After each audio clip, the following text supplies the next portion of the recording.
Okay, पिछले class में हमने मेजरमेंट ऑफ एंगल्स को शुरू करा था और वहाँ पे हमने sexagesimal measurement of angles and centesimal measurement of angles ख़त्म कर लिया था, देख लिया था। ये देख लिया था कि राइट एंगल और डिग्रीज के बीच में क्या रिलेशनशिप होता है, राइट एंगल और ग्रेड्स के बीच में क्या रिलेशनशिप होता है, और डिग्रीज और ग्रेड्स के बीच में किस तरह से रिलेशनशिप बनता है, यानी कि सेक्साडेसिमल सिस्टम और सेंटेसिमल सिस्टम के बीच में रिलेशनशिप किस तरह से बनता है, ये सब कुछ हमने पिछले क्लास में कवर करा था।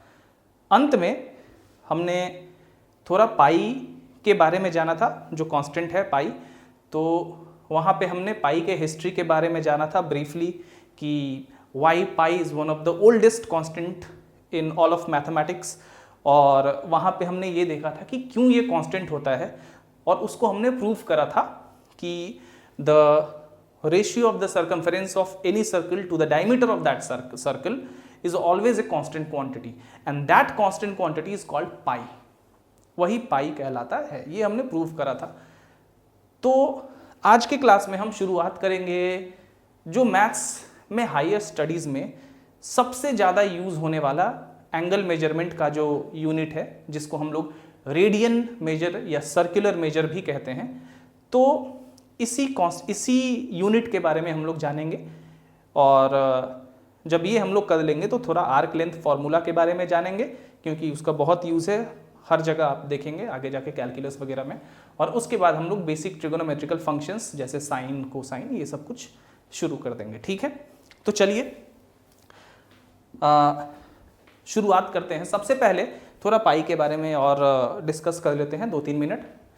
तो आपने देखा था कि कैसे हमने ये प्रूव किया था कि किसी भी सर्कल का जो सर्कमफेरेंस होता है और उसके डायमीटर का जो रेशियो होता है, उसी सर्कल के डायमीटर का जो रेशियो होता है, वो एक कांस्टेंट होता है हमेशा, regardless of the size of the circle.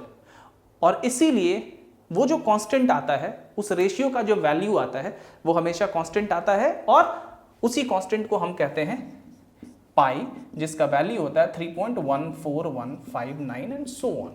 ठीक है, तो जनरली जब आप कैलकुलेटर का यूज करें, जो कि ट्रिगोनोमेट्री और लॉगरिथम में बहुत ज़्यादा करना होता है, तो हम लोग 3.14159 तक वैल्यू लेंगे।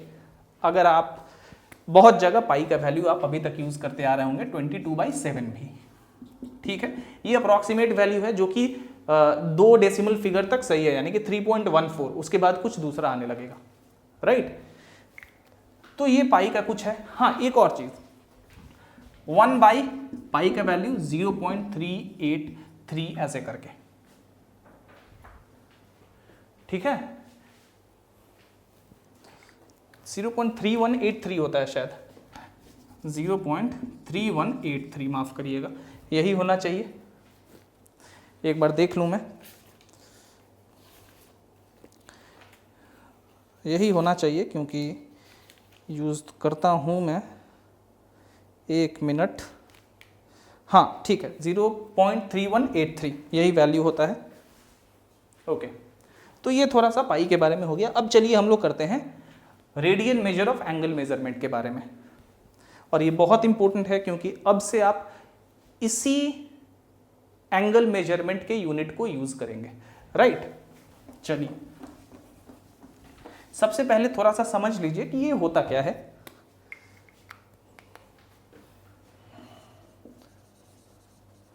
Radian measure of angle measurement, ठीक है। चलिए भाई,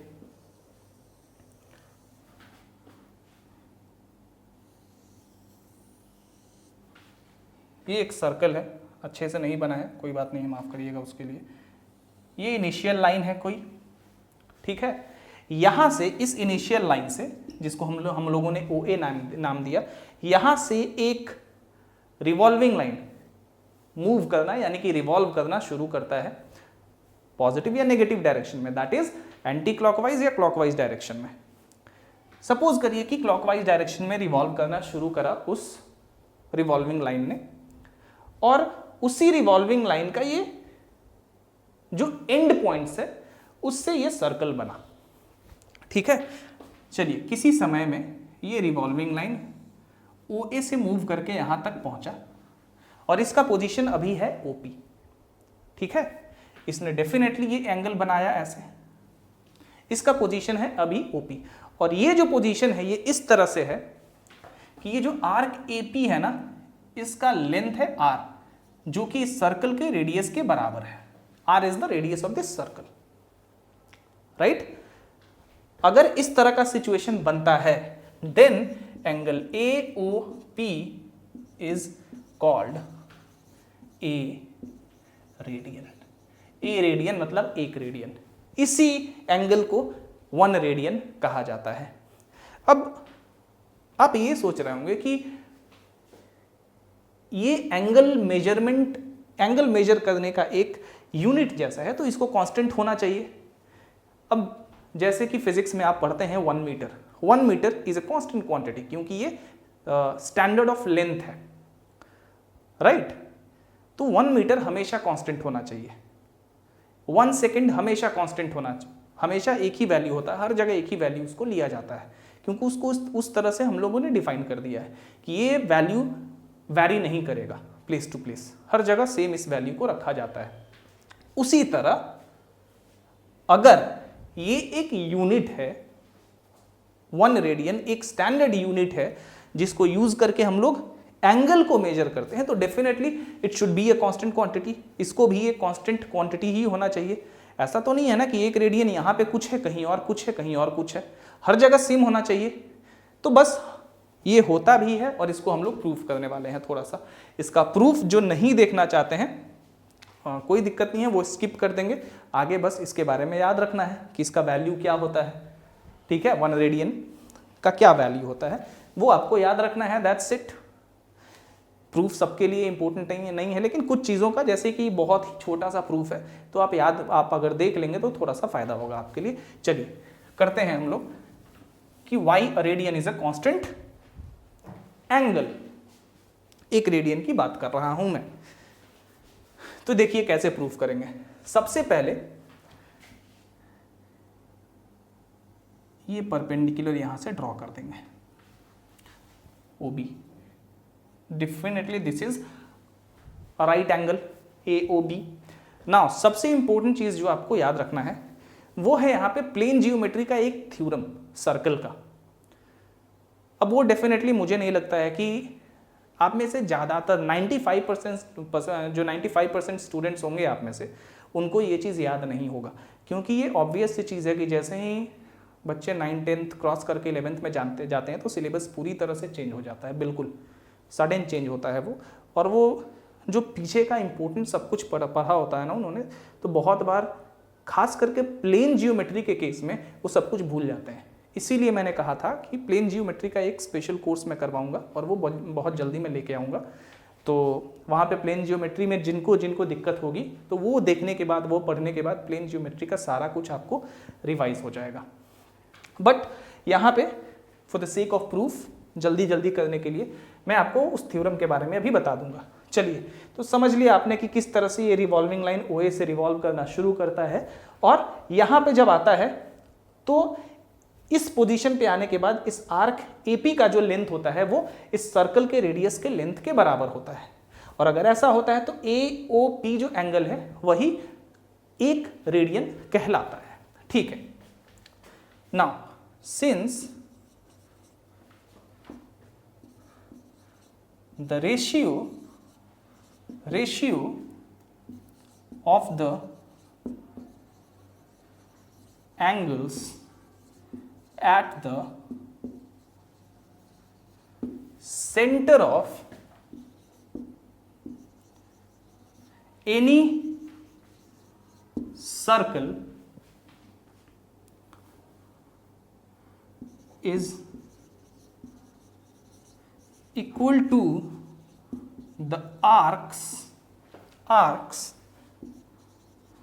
on which they stand। इसका क्या मतलब है?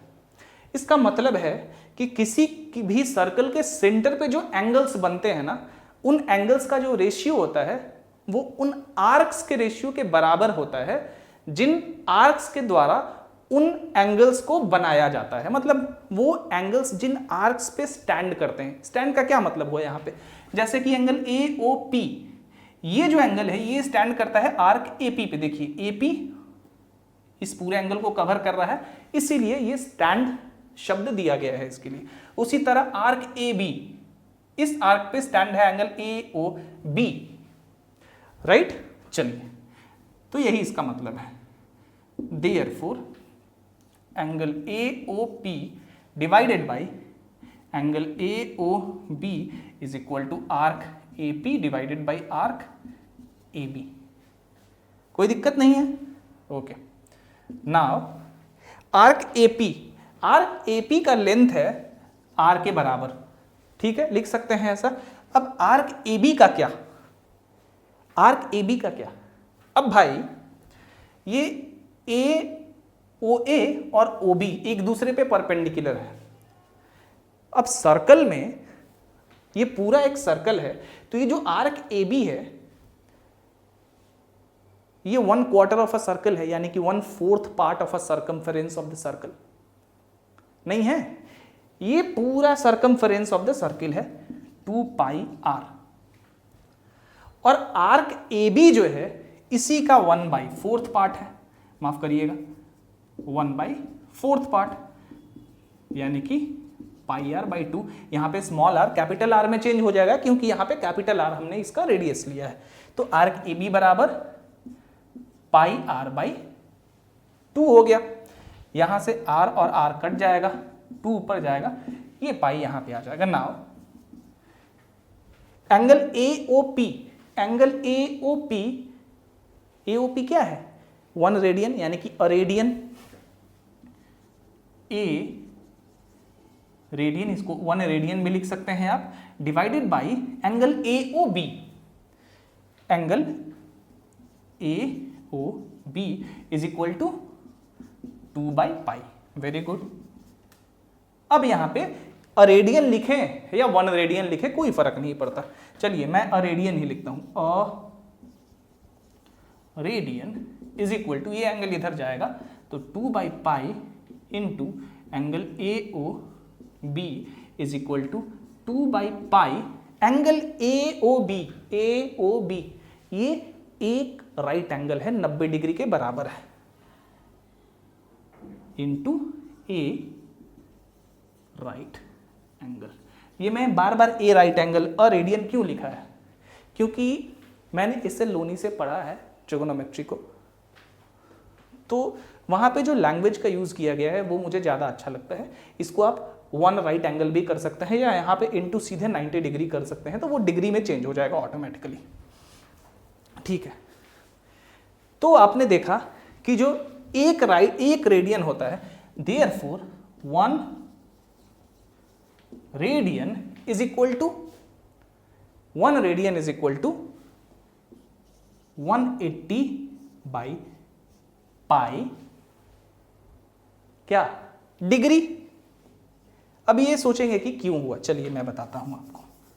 पिछले क्लास को याद करिए, 1 रेडियन बराबर क्या है, 2/π इंटू 1 राइट एंगल। यहीं से अब एक राइट एंगल में होता है 90 डिग्री, इसीलिए 180/π डिग्री, क्योंकि गुना 90 इंटू 2 इज इक्वल टू 180, तो डिग्री में ये क्या हो गया 180/π डिग्री। तो एक रेडियन बराबर 180/π डिग्री। ये रेडियन और डिग्री के बीच में रिलेशन निकल गया, और ये बता रहा है रेडियन और राइट एंगल के बीच का रिलेशन। चलिए, अब अभी तक वो चीज मैंने नहीं बताया कि एक रेडियन क्यों कांस्टेंट होता है। कांस्टेंट नहीं होगा, पाई कांस्टेंट होता है, 2 एक नंबर है जो कि कांस्टेंट है, और एक राइट एंगल ये भी हमेशा कांस्टेंट ही होता है। तो जब ये सारा कुछ कांस्टेंट है तो ये पूरा कुछ कांस्टेंट आ गया।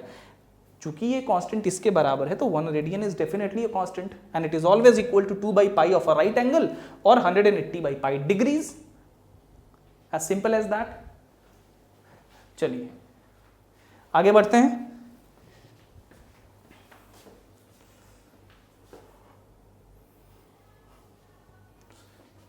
इरेज करूं? चलिए भाई,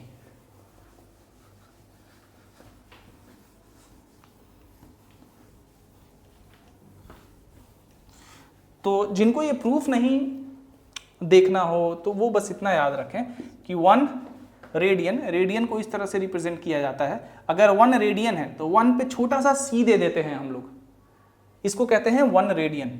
ठीक है, 1 radian is equal to 2/π of a right angle, इतना तो याद रहेगा। या 1 radian is equal to 180/π degrees, इतना ही आपको याद रखना है, एंड दैट्स इट। अगर आपको प्रूफ नहीं जानना है तो उसमें वो आपके ऊपर डिपेंड करता है कि आप ये प्रूफ जानना चाहते हैं या नहीं जानना चाहते हैं। ठीक है,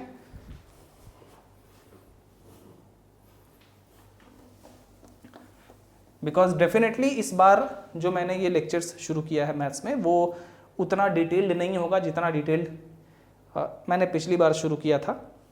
बट ऐसा नहीं है कि ये बिल्कुल भी डिटेल्ड नहीं होगा, जितना आपके सिलेबस में है वो सारा कुछ डिटेल्ड में ही होने वाला है। ठीक है, but I will be speaking all those, skipping all those topics that is not that are which are not in your syllabus. That's the only difference between the previous lectures and the lectures that I have restarted now.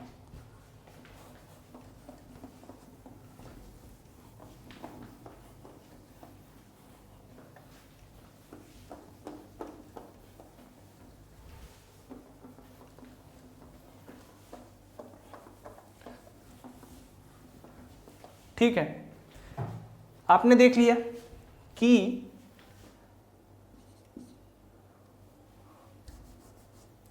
1 radian, चलिए radian ही लिखता हूं ऐसे करके, 1 radian is equal to 2/π of a right angle.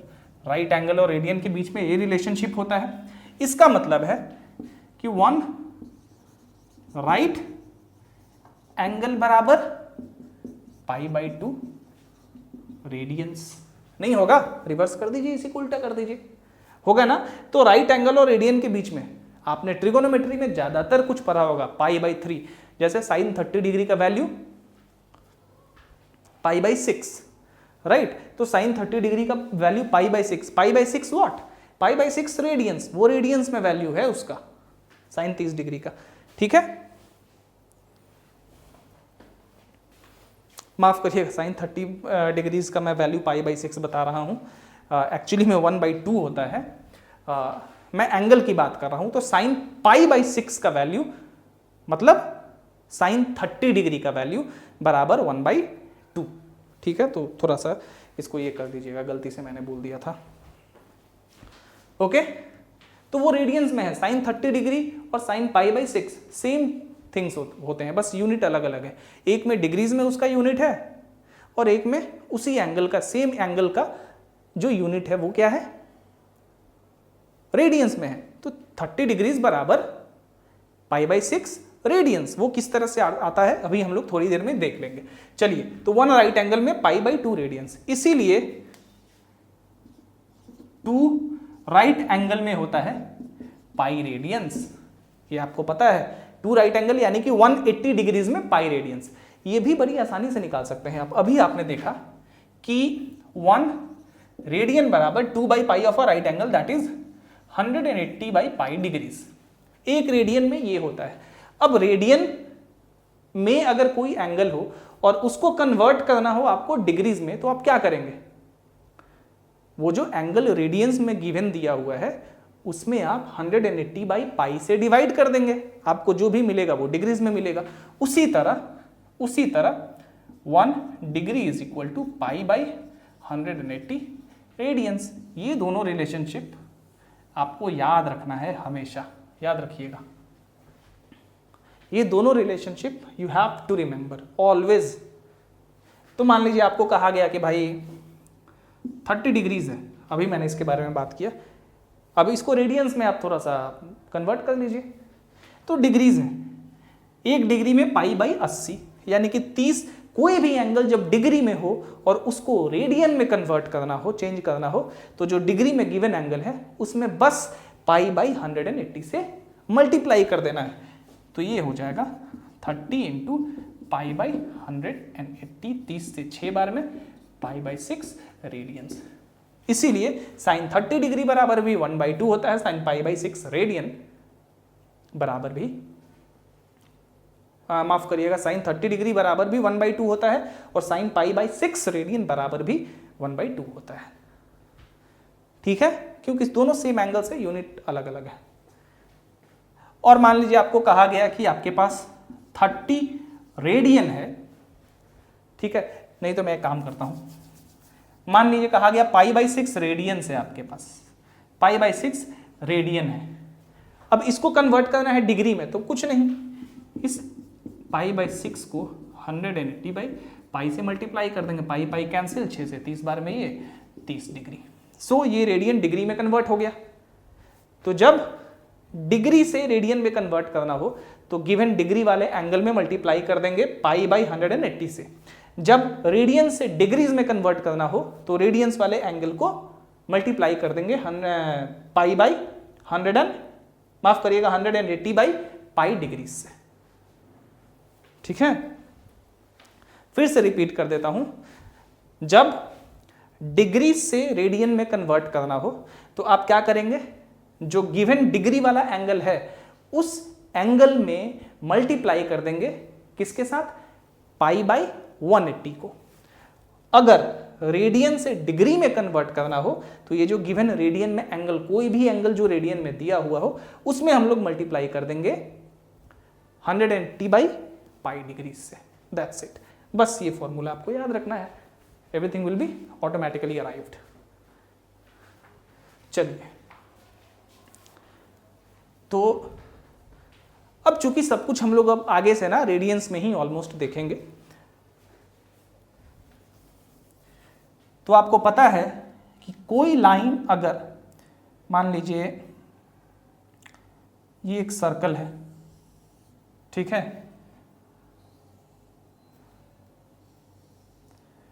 O x Y, ये x axis है, ये Y axis है, ठीक है। अगर यहां से कोई रिवॉल्विंग लाइन मूव करना शुरू करता है, ओपी ओपी, ठीक है, मान लीजिए ये ओपी है, अगर यहां से ये रिवॉल्विंग लाइन मूव करना शुरू करता है और ये थीटा एंगल बनाता है, तो अगर ये पूरा रिवॉल्विंग लाइन यहां से मूव करके एंटी क्लॉकवाइज डायरेक्शन में पहले देखते हैं और यहां तक आ जाता है, ये एक्स डैश और ये वाई डैश यहां तक आ जाता है, तो यानी कि 180 डिग्री मुड़ा, यहां से यहां तक 180 डिग्री, यानी कि पाई रेडियन तक। अगर ये पूरा राउंड यहां तक आ जाता है तो कितना, 360 डिग्री, यानी कि 4 पाई रेडियन तक। अगर 2 बार फुल रोटेट करता है तो 2 बार फुल रोटेट करता है तो 2 इंटू 360 डिग्री, यानी कि 8 पाई रेडियंस, 4 पाई इंटू 2। अगर n टाइम्स रोटेट करता है पॉजिटिव या नेगेटिव डायरेक्शन में पूरी तरह से तो 2n पाई, जहां की n एक पॉजिटिव या नेगेटिव इंटीजर है, n का value 0 plus minus 1 plus minus 2 ये सब कुछ होता जाएगा। इसके बारे में आगे और ज्यादा गहराई में डिस्कशन करेंगे हम लोग, ठीक है। तो यही है, इसी तरह से हम लोग देखते हैं, ठीक है। चलिए भाई आगे बढ़ते हैं।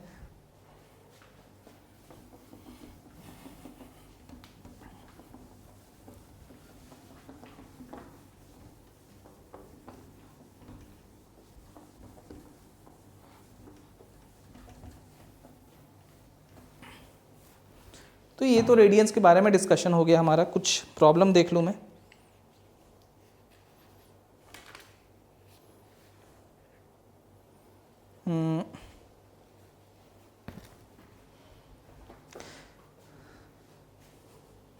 अब मान लीजिए कहा गया आपको कि express 47 degrees 25 minutes 36 seconds in radiance. कैसे करेंगे आप? अब यहाँ पे सबसे पहले तो मैं कैलकुलेटर यूज़ करूँगा क्योंकि भाई मुझे ज़रूरत है, मुझे टाइम बचाना है अपना। ठीक है, आपको तरीका बता दे रहा हूँ। इसको आपको एक्सप्रेस करना है किसमें? रेडियंस में। चलिए भाई रेडियंस में एक्सप्रेस करते हैं। तो अब सबसे आसान तरीका क्या होता है? सबसे आसान तरीका है कि ये डिग्री में दिया हुआ है, इसको सबसे पहले पूरे एंगल को आप राइट एंगल्स में कन्वर्ट कर दीजिए, और राइट एंगल और रेडियंस के बीच में आपको रिलेशनशिप पता है कि नहीं? 1 रेडियन इज इक्वल टू कितना? 180 बाई पाई डिग्रीज, या फिर 1 radian is equal to 2 by pi of a right angle. अभी आपने देखा तो राइट एंगल और रेडियंस के बीच में हमें रिलेशनशिप पता है, डिग्री और रेडियंस के बीच में हमें रिलेशनशिप पता है। हम आसानी से क्या करते हैं, सबसे पहले पूरे एंगल को राइट एंगल में कन्वर्ट कर लेते हैं, जो हमने पिछले क्लास में ही देख लिया था, कर लिया था। चलिए, तो 47 डिग्री 25 मिनट्स 36 सेकेंड्स है। अब सबसे पहले सबसे छोटे वाले यूनिट को उससे जस्ट बड़े वाले यूनिट में कन्वर्ट करेंगे, यानी कि सेकेंड्स को मिनट में करेंगे। तो 36 बाई 60 कितना हो जाएगा? 36 divided by 60, 36 divided by 60 is equal to 0.6। Okay, तो यानी कि ये एंगल हो गया 47 डिग्री 25.6 मिनट्स। क्योंकि ये जो है ये क्या हो गया? मिनट में कन्वर्ट हो गया। जब 36 को 60 से डिवाइड कर दिया गया तो ये मिनट में कन्वर्ट हो गया। अब चलिए, अब इस वाले एंगल में सबसे छोटा यूनिट ये है, मिनट, डिग्री से छोटा यूनिट है, तो इसको अब क्या करेंगे? डिग्री में कन्वर्ट कर देंगे। तो डिग्री में कन्वर्ट करने के लिए क्या करेंगे? 25.6 को फिर 60 से हम लोग डिवाइड कर देंगे ना। क्या आएगा? 25.6 divided by 60 is equal to 0.4266। तो ये हो गया 47.4266। और भी लंबा है, लेकिन मतलब डेसिमल फिगर बहुत लंबा है, लेकिन कोई फर्क नहीं पड़ता है। ये हो गया हमारा डिग्रीज में कन्वर्ट। अब डिग्रीज में कन्वर्ट हो गया तो आप यहीं पे इसको रेडियंस में कन्वर्ट कर सकते हैं, यहीं पे इसको आप रेडियंस में कन्वर्ट कर सकते हैं। कैसे? गेस करिए कैसे? याद करिए, हमें डिग्री से रेडियन में कन्वर्ट करना है, तो क्या करेंगे? 47.4266 इंटू पाई बाई 180 हो गया ये। अब ये जो भी वैल्यू आएगा आपका रेडियन में आया, यही आपका क्या हो गया? रेडियन हो गया। तो रेडियन में कन्वर्ट कर लिया आपने आसानी से। ठीक है, इस तरह से आपको करना है। अब आप क्या करिए कि एसएल लोनी में जो एग्जाम्पल्स 3 है उसमें आप 1 से लेके 19 तक बनाइए। Examples 3 1 to 19। उसके बाद कुछ वर्ड प्रॉब्लम्स हैं, इसको खत्म कर लीजिए, फिर वो सारे के सारे बता दूंगा मैं।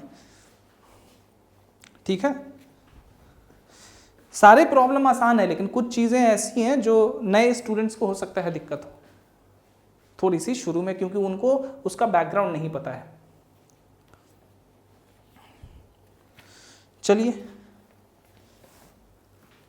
1 to 19 करिए। उसमें 1 to 19 में आपको बस एंगल को कन्वर्ट करना है एक यूनिट से दूसरे यूनिट में, डिग्री से रेडियन में, रेडियन से डिग्रीज में, इस तरह करके। ठीक है, तो ये आप देखिए, इसको बनाइए, और उसके बाद के जो प्रॉब्लम्स है मैं आपको बीच बीच में बताता रहूँगा। ठीक है, अब जैसे कि यहाँ पे ये वाला प्रॉब्लम है, एग्जाम्पल 3 में ही मान लीजिए क्वेश्चन नंबर 23 है कि the angle in one regular polygon is to that in another as 3:2. Also, the number of sides in the first is twice that in the second. How many sides have the polygons? ये question है बिल्कुल हलवा, आसान question है, लेकिन उसके लिए आपको basic plane geometry का एक थ्योरम याद होना चाहिए। अगर आपको नहीं याद है तो आप नहीं बना पाएंगे। ठीक है, और वो थ्योरम क्या है मैं बताता हूँ। चलिए इस क्वेश्चन को मैं बताता हूँ। और मैं आपको यहाँ पे ये भी पता चलेगा कि प्लेन जियोमेट्री के थ्योरम्स क्यों इतने ज़्यादा इंपॉर्टेंट होते हैं। चलिए क्वेश्चन नंबर 23।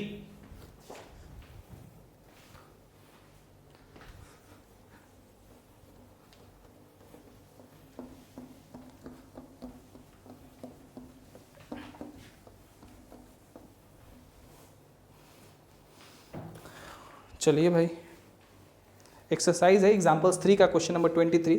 यहाँ है कि दो रेगुलर पॉलीगॉन है। सबसे पहले आपको रेगुलर पॉलीगॉन समझना होगा और उससे पहले आपको पॉलीगॉन का मतलब समझना होगा। पॉलीगॉन क्या होता है? पॉलीगॉन स्ट्रेट लाइन से बना हुआ क्लोज्ड, कोई भी क्लोज्ड फिगर होता है, जैसे कि triangle, quadrilateral, parallelogram, hexagonal, decagon, ये सारा का सारा कुछ क्या है? पॉलीगॉन है। अब रेगुलर पॉलीगॉन्स किसको कहते हैं? याद रखिएगा, circle is not a polygon because circle एक कर्व्ड लाइन से बना हुआ है, नहीं स्ट्रेट लाइन से नहीं बना हुआ है, इसलिए ओके याद रखिएगा। Polygon is a plane figure, is a closed plane figure made by straight lines. So अब पॉलीगॉन को जब आपने समझ लिया तो उसके बाद आपको समझना होगा कि रेगुलर पॉलीगॉन्स क्या होता है। रेगुलर पॉलीगॉन्स वो पॉलीगॉन्स होते हैं जिनके सारे के सारे साइड्स बराबर होते हैं और सारे के सारे एंगल्स भी बराबर होते हैं। ठीक है, अब यहां पे कह रहा है कि दो रेगुलर पॉलीगॉन हैं, ठीक है, और दोनों का जो एंगल के बीच का रेशियो है वो 3:2 है। याद रखिए 3:2 दोनों के एंगल्स के बीच का रेशियो। अब एक जो पॉलीगॉन है उसका कोई एक एंगल, मान लीजिए ये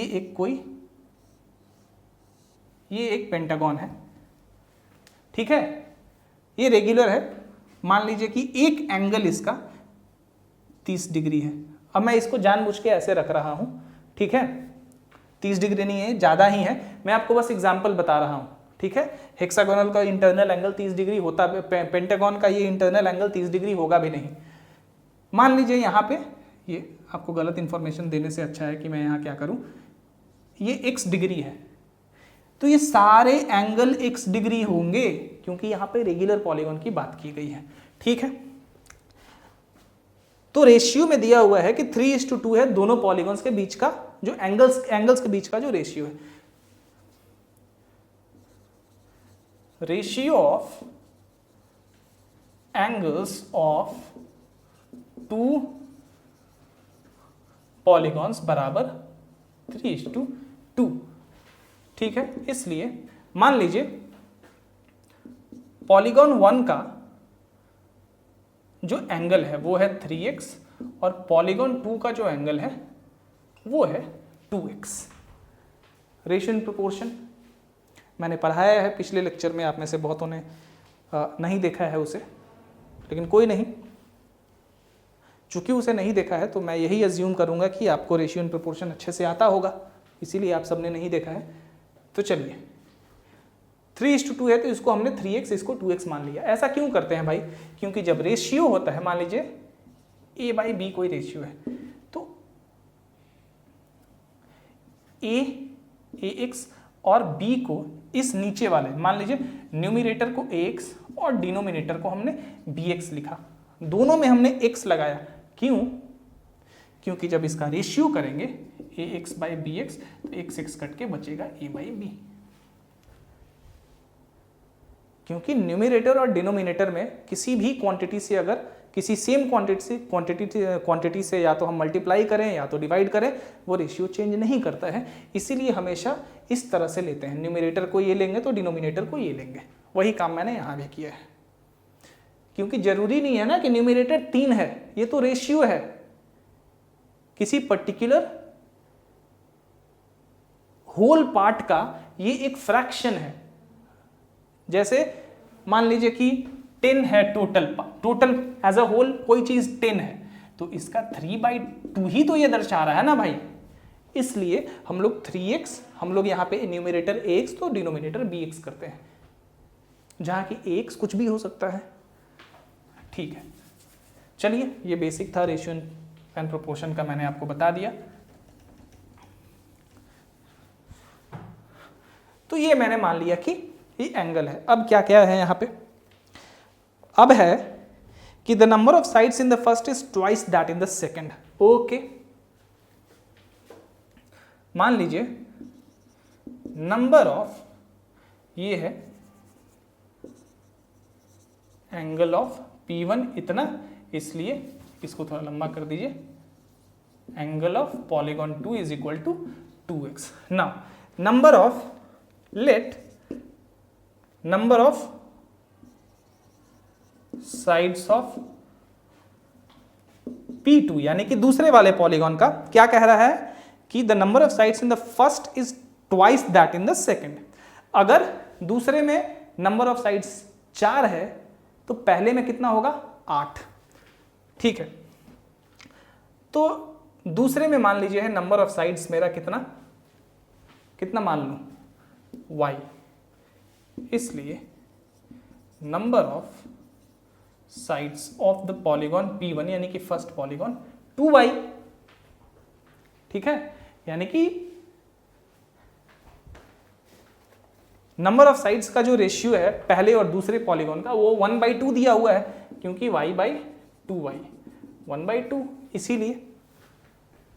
ठीक है, तो चलिए number of sides of P2 is equal to y, number of sides of P1 is equal to 2y। दूसरे वाले पॉलीगॉन में y है नंबर ऑफ साइड्स, तो पहले वाले में 2y होगा। अब क्या कह रहा है कि how many sides of the polygons, तो पॉलीगॉन्स में जो नंबर ऑफ साइड्स हैं वो कितने होंगे, कितने नंबर ऑफ साइड्स होंगे। चलिए ये जो नंबर है ना, इसको y की जगह n से रिप्रेजेंट कर दीजिए, ज़्यादा अच्छा लगेगा। ठीक है भाई, अब यहाँ तक तो आप भी कर सकते हैं, आप में से बहुत सारे। इसके बाद क्या, इसके बाद का क्या, चलिए एक थ्योरम होता है पॉलीगॉन में कि the sum of all the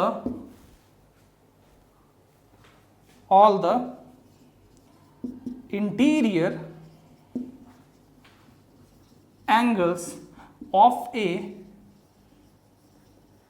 regular, याद रखिएगा ये सब चीज, ये थ्योरम है।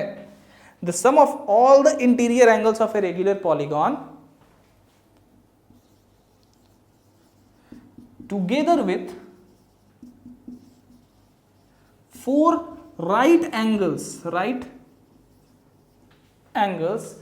प्लेन ज्योमेट्री में इसका एक बहुत अच्छा फॉर्मूला होता है, वो भी मैं करके आपको उस समय दिखाऊंगा, अभी बस मैं शॉर्टकट ही जा रहा हूं। The sum of all the interior angles of a regular polygon together with 4 right angles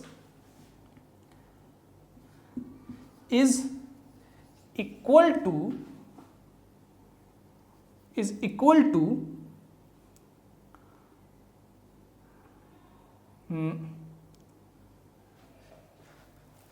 the sum of all the interior angles of a regular polygon together with 4 right angles is equal to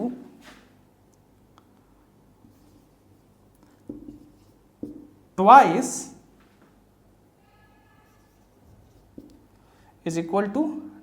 the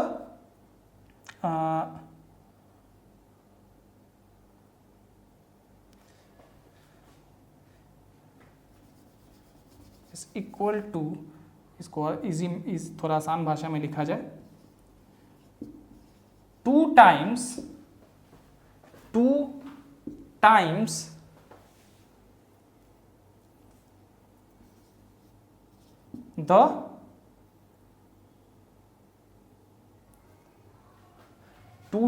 the number of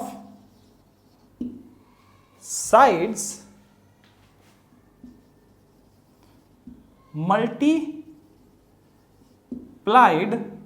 multiplied by a right angle। ठीक है, किसी भी regular polygon के जो interior angles होते हैं उनके सारे के सारे सम, मान लीजिए किसी रेगुलर पॉलीगॉन में n साइड्स हैं, अब किसी भी पॉलीगॉन में जितना साइड होगा उतना ही नंबर ऑफ एंगल्स होगा। तो मान लीजिए n साइड है तो n एंगल्स होंगे, तो n और मान लीजिए ये फिर से पेंटागन को हमने बनाया, इसमें नंबर ऑफ साइड्स है कितने, n, तो एंगल्स भी n नंबर होंगे। एक एंगल का हमारा मेजर है x, तो nx sum of all the interior angles हो गया, प्लस 4 राइट एंगल्स यानी कि 4 इंटू 90 डिग्रीज यानी कि 360 डिग्री, 360 डिग्री बराबर 2 times the number of sides multiplied by a right angle, मतलब 2 और नंबर ऑफ साइड्स कितने हैं n, और इसको किससे मल्टीप्लाई कर देंगे, अ राइट एंगल यानी कि 90 डिग्री से। ठीक है, ठीक है,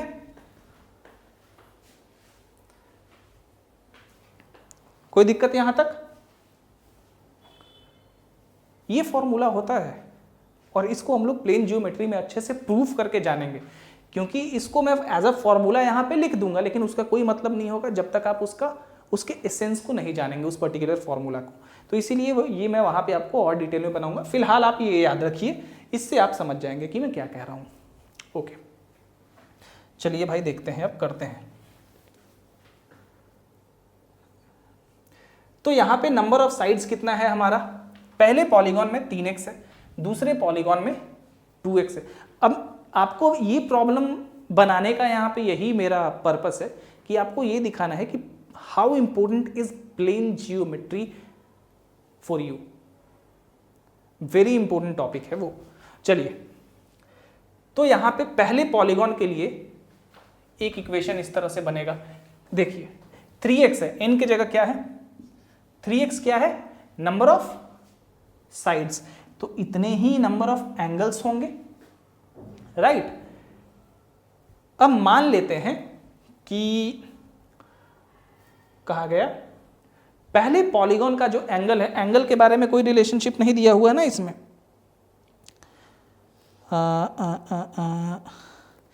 ठीक है, और the number of sides in, हाँ नहीं एंगल का तो दिया ही हुआ है ना, ये तो एंगल का ही रिलेशन है ना, ये नंबर ऑफ साइड्स नहीं है, ये एंगल है एक्चुअली में, नंबर ऑफ साइड्स तो ये है, ठीक है, n और 2n। तो चलिए भाई, पहले पॉलीगॉन में कितना है 2n नंबर ऑफ साइड्स है, तो 2n नंबर ऑफ एंगल्स होंगे, एक एंगल 3x के बराबर है, तो 2n into 3x plus 360 degree, 360 degree बराबर 2n, 2 तो होगा, n मतलब number of sides, number of sides कितना है यहाँ पे पहले पॉलीगॉन में 2n, तो 2 पहले से है और n की जगह यहाँ 2n है, तो 2 दूनी 4n into 360 degree, 4n into 360 degree, good. अब यहां से क्या करेंगे, इस 2 से इस 4n को 2 बार में काट देंगे, राइट। ये हो जाएगा 3nx plus 360 degree is equal to 2n into 360 degree. अभी कुछ काट नहीं रहा हूं मैं जानबूझ के, ओके। ये एक इक्वेशन आ गया, एक और इक्वेशन आएगा हमारा, ये तो पहले पॉलीगॉन के लिए आ गया, दूसरे पॉलीगॉन के लिए भी इसी तरह क्या आएगा, दूसरे पॉलीगॉन का नंबर ऑफ साइड्स कितना है n, तो ये तो सीधा है, ये तो यही इसी तरह का इक्वेशन हो जाएगा, n इंटू एंगल कितना है 2x, तो 2x प्लस 360 डिग्री बराबर number of side 2 into number of sides कितना है दूसरे पॉलीगॉन में n, यहां माफ करिएगा थोड़ा 90 डिग्री होगा, 90 डिग्री होगा, मैंने इसी चीज को यहां पे लिख दिया था, उसके लिए सॉरी, ठीक है, 2n इंटू 90 डिग्रीज। कोई दिक्कत, कोई यहां से दिक्कत, कोई दिक्कत नहीं है, ओके।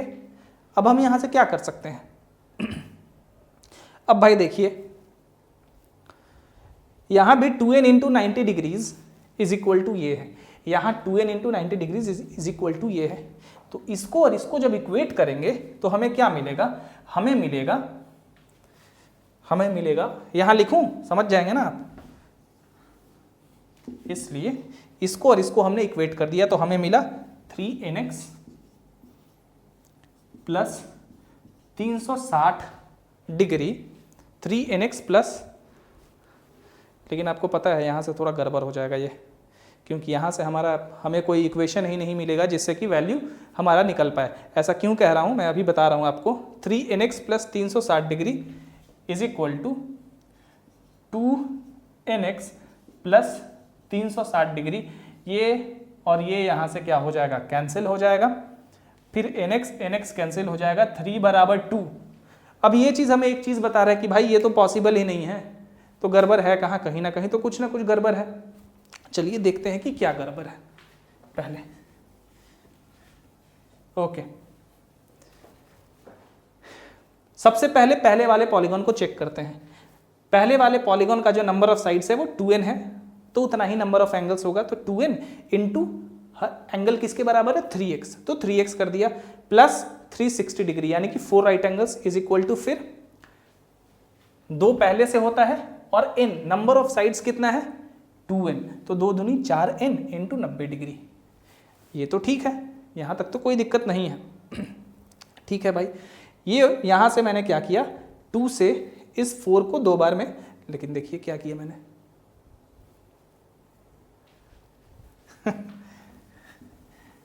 ये देखिए ये गलत हो गया मेरा।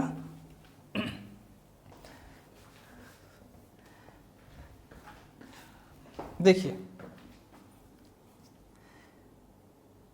क्या है आपका 2n into 3x plus 360 degree equals 4n into 90 degree. अब यहां से मैंने 2 को 4 से क्यों काटा, 2 ये इस 2 से 4 को क्यों काट दिया, ऐसा कभी संभव हो सकता है, यहाँ पे बीच में प्लस है, ठीक है, और इसको मैं ध्यान ही नहीं दे रहा हूं, ये मुझे दिख रहा है कि भाई इनटू है, मल्टीप्लाई, ये सबको काट कर दो, यहीं पे थोड़ा सा गलती हो गया। ठीक है, ओके, कोई नहीं, क्योंकि मैंने 2 कॉमन लेना चाहा था ना, 2 कॉमन लेके इसको मुझे काटना था, तो जब 2 कॉमन लेके काटूंगा तो ये होगा 3nx plus 180 degree is equal to 2, यहां कर दीजिए ना 180n, क्योंकि 2 से ये 2 बार में कट जाएगा। वहां जो 2 से मैंने काटा था वो डायरेक्ट इस 2 से इसको काट दिया, यहां पे 180 किया ही नहीं, क्योंकि 2 तो बाहर निकाला है ना मैंने, इसलिए। तो चलिए कोई नहीं, ये इतना आ गया। दूसरे वाले पॉलीगॉन में उसी तरह से n into n number of sides यानी कि नंबर ऑफ एंगल्स भी इतना ही होगा, और एंगल कितना है 2x प्लस 360 डिग्री बराबर नंबर ऑफ साइड्स कितना है यहाँ पे n, तो 2n इंटू 90 डिग्री। कोई दिक्कत नहीं होनी चाहिए। चलिए अब दोनों को इक्वेट करते हैं, 180n बराबर इतना, यहां भी 180n बराबर इतना, इसलिए क्या हो जाएगा 3nx प्लस 180 डिग्री, ये किसके बराबर हो जाएगा, इसके बराबर, क्योंकि भाई ये और ये दोनों 180n के बराबर है। यहां पे 2nx प्लस 360 डिग्री, nx बराबर कितना हो जाएगा, यहां पे nx बराबर कितना हो जाएगा 180 डिग्री, nx बराबर 180 डिग्री हमारा हो रहा है। ठीक है भाई, nx बराबर 180 डिग्री हो रहा है, अच्छी बात है। अब nx का वैल्यू 180 हम यहां पे सब्स्टिट्यूट कर देते हैं, क्यों, या फिर nx का वैल्यू 180 हम यहां पे भी सब्स्टिट्यूट कर देते हैं, कहीं भी कर देते हैं, कोई दिक्कत नहीं है। चलिए यहीं पे करते हैं, तो 3 into 180 plus 180 is equal to 180n, ये हो गया आपका n बराबर 4 इंटू 180 डिवाइडेड बाई 180, यानी कि n बराबर आ गया 4, n बराबर 4 आ गया, तो 2n बराबर कितना आएगा, 2 इंटू 4 बराबर 8, यानी कि एक पॉलीगॉन का साइड है 4 और दूसरे वाले पॉलीगॉन का साइड है, मतलब पहले वाले पॉलीगॉन का साइड होगा 8 और दूसरे वाले पॉलीगॉन का साइड होगा 4, निकल गया। अब यहाँ पे क्या एसेंस था इस प्रॉब्लम को बनाने का? इस प्रॉब्लम को बनाने का ये एसेंस था, ये पर्पस था कि अगर आपको ये पर्टिकुलर थ्योरम नहीं याद है तो आप इस प्रॉब्लम को सॉल्व नहीं कर पाएंगे। ठीक है, as simple as that. So to solve these kinds of problems you need to have a basic understanding of plane geometry. If you don't remember anything from your plane geometry courses that you have already learned in your junior classes, you are not able to solve problems like this. As simple as that. तो आपको वो सारे के सारे theorems याद होने चाहिए। अगर वो सारे के सारे थ्योरम्स याद हैं तो ही आप जाके इनको अच्छे से बना पाएंगे, अदरवाइज आप नहीं बना पाएंगे। तो ये सारा कुछ आपको इंपॉर्टेंट चीज़ है, याद रखना है। इसीलिए मैं कह रहा हूँ कि प्लेन जियोमेट्री का एक कोर्स करेंगे थोड़ा सा, वो ज़्यादा ठीक रहेगा। चलिए हम लोग आगे बढ़ते हैं थोड़ा। ठीक है, इसीलिए मैंने आपको एग्जाम्पल 3 का 1 to 19 प्रॉब्लम बनाने को कहा, ये सब प्रॉब्लम अभी नहीं कहा।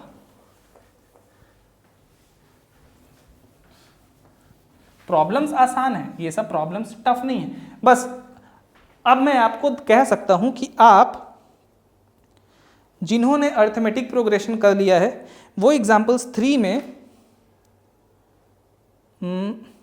क्वेश्चन नंबर 1 to 25 करिए, 1 to 25। चलिए, यही सब में यूज होगा, यही फॉर्मूला। बस एक यही चीज है जिसकी जानकारी होनी चाहिए यहाँ पे, बाकी आप कर लेंगे। रेशियो एंड प्रोपोर्शन की थोड़ा बहुत जानकारी होना चाहिए, एंड दैट्स इट। अब चलिए भाई, आर्क, किसी सर्कल के का आर्क और उसका जो रेडियस होता है उसके बीच में एक रिलेशनशिप बनता है जिसको नॉर्मली हम कहते हैं आर्क लेंथ रिलेशनशिप या arc length formula. Arc length formula.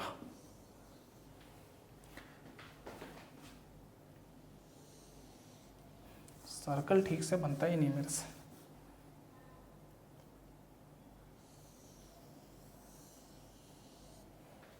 ठीक है, ये एक सर्कल है,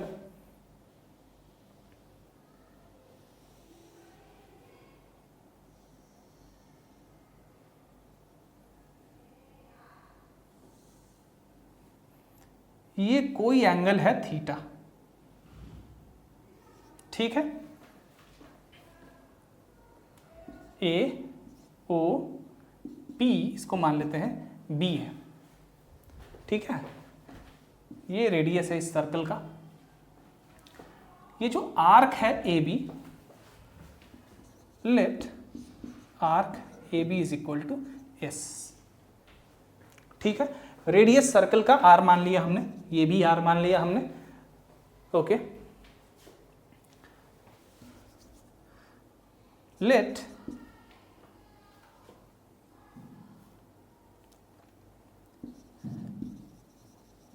a revolving line OP starting to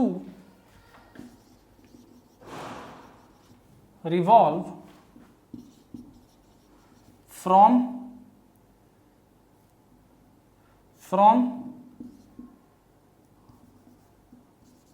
the initial position OA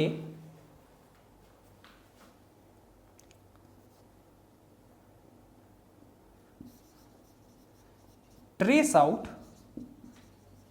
any angle AOB is equal to theta मान लिया हमने। ठीक है, any angle theta. Now,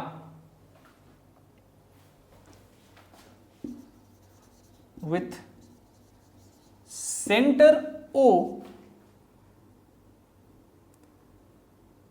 and any radius R, draw a circle touching OP and OB at the points P and B respectively. ठीक है, इस figure को ये बहुत अच्छे से डिस्क्राइब कर रहा है, कोई दिक्कत नहीं है यहाँ पे डिस्क्रिप्शन में। ओके, कोई नहीं, चलिए ठीक है भाई। हमें पता है कि the ratio of the angles at the centre of any circle is equal to the ratio of the arcs on which they stand. ठीक है, ये चीज अभी थोड़ी देर पहले भी हमने जब ये प्रूफ करा था कि रेडियन कांस्टेंट होता है 1 रेडियन, वहां भी यूज किया था, यहां भी वही थ्योरम को यूज करेंगे। देयरफॉर बाय जियोमेट्री क्या हो जाएगा हमारा, angle AOB divided by angle AOP is equal to what, angle AOB कितना है, आर्क AB, एंगल AOP मतलब किस पे स्टैंड है ये एंगल, आर्क AP। अब एक चीज हमें मान लेना है कि ऑल्सो, यहीं पे कहीं लिख लीजिएगा, also suppose angle AOP to be A radian. Angle AOP को हमने रेडियन मान लिया। जब ऐसा हुआ तो ये आर्क कितना होगा, R होगा, क्योंकि अगर एंगल AOP रेडियन 1 रेडियन है तो यानी कि ये आर्क AP का length radius of the circle के लेंथ के बराबर होगा। ठीक है भाई, आर्क AB को हमने मान लिया है S बाई AP मतलब R। ठीक है, कंटिन्यू करते हैं। इसके बाद angle AOB theta by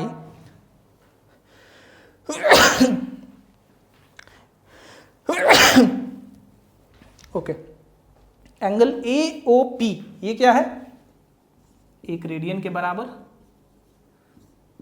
is equal to S by R, S by R। इसलिए theta is equal to S by R radians. Important formula है, लगभग बहुत जगह, हर जगह इसका यूज आपको मिलेगा, कर लीजिएगा। ठीक है, तो किसी भी सर्कल में अगर इस तरह से कोई एंगल थीटा बन रहा हो और वो एंगल जिस आर्क पे स्टैंड हो उसके साथ इस एंगल का रिलेशनशिप यही होता है, थीटा बराबर S by R, where S is the length of the arc at which it stands and R is the radius of that circle। But remember ये रेडियन में है, तो कोई भी एंगल यहाँ पे रहे उसको यहाँ पे आपको रेडियन में इस एंगल को चेंज कर देना है। ठीक है, इसका यूज एक छोटे से प्रॉब्लम से मैं आपको समझा देता हूँ और फिर आज के क्लास को खत्म करेंगे हम लोग।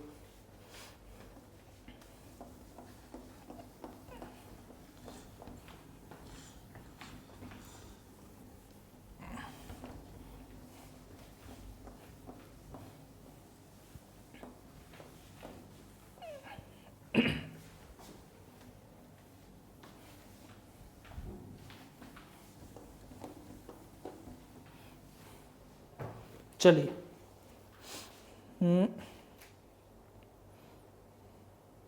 मान लीजिए, अच्छा इसको एक थ्योरम के फॉर्म में भी आप लिख सकते हैं। इस वाले पर्टिकुलर फॉर्मूला को लिख लीजिए, उसको द नंबर, यहां पे लिख लीजिएगा आर्क लेंथ फॉर्मूला और उसके बाद डैश देके इस चीज को लिख लीजिए, the number of radians in any angle whatever is equal to a fraction whose numerator whose numerator is the arc which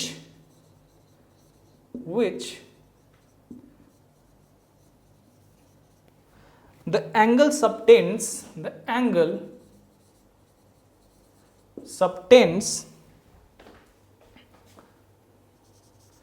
at the center of any circle and whose denominator, दिख रहा है ना, खत्म है ink, is the radius of that circle. ठीक है, सो इतना। एक छोटा सा मान लीजिए, आपको एक एग्जांपल मैं दिखा दूं। मान लीजिए कोई आपसे क्वेश्चन पूछे कि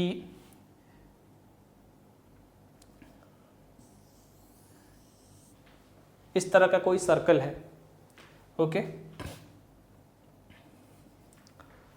और कोई arc S, find the angle subtended at the center of, चाहे इस तरह से मान लीजिए कोई हो, find the length of the arc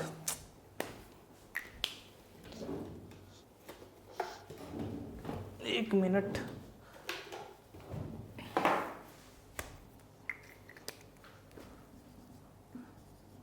find the length of the arc which subtends an angle of 30 minutes